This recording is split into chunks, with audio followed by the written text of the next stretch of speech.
Pride and Prejudice by Jane Austen, Chapter 4.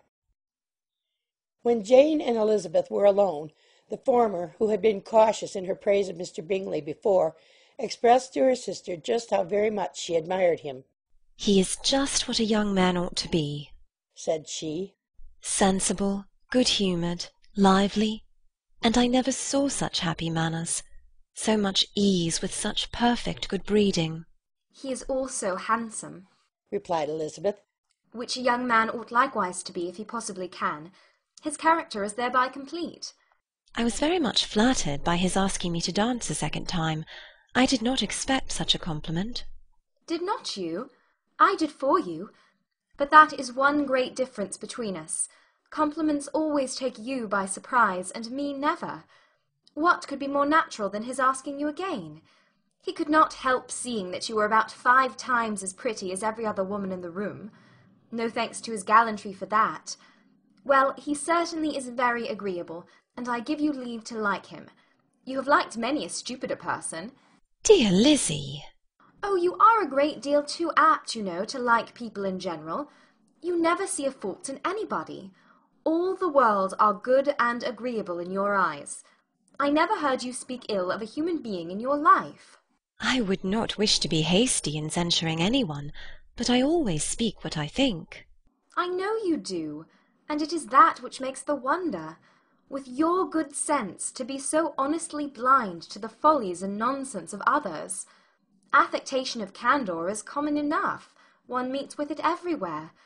But to be candid without ostentation or design, to take the good of everybody's character and make it still better, and say nothing of the bad, belongs to you alone.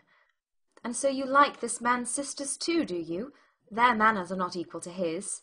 "Certainly not, at first. But they are very pleasing women when you converse with them. Miss Bingley is to live with her brother and keep his house, and I am much mistaken if we shall not find a very charming neighbour in her." Elizabeth listened in silence, but was not convinced.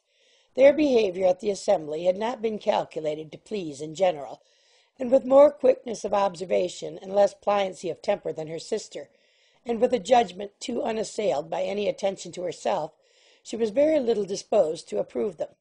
They were in fact very fine ladies, not deficient in good humour when they were pleased, nor in the power of making themselves agreeable when they chose it, but proud and conceited.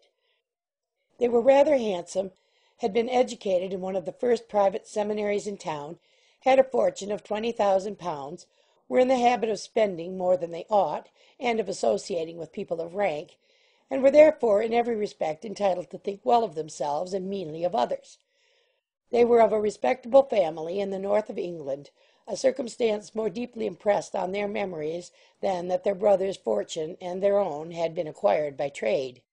Mr. Bingley inherited property to the amount of nearly 100,000 pounds from his father, who had intended to purchase an estate, but did not live to do it.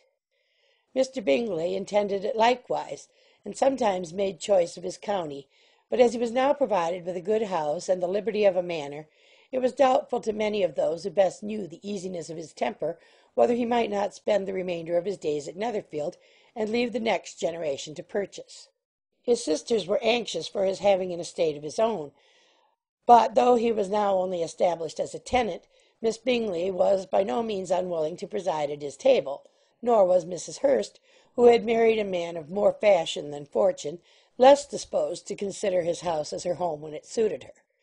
Mr. Bingley had not been of age 2 years when he was tempted by an accidental recommendation to look at Netherfield House. He did look at it, and into it, for half an hour, was pleased with the situation in the principal rooms, satisfied with what the owners said in its praise, and took it immediately. Between him and Darcy there was a very steady friendship, in spite of great opposition of character.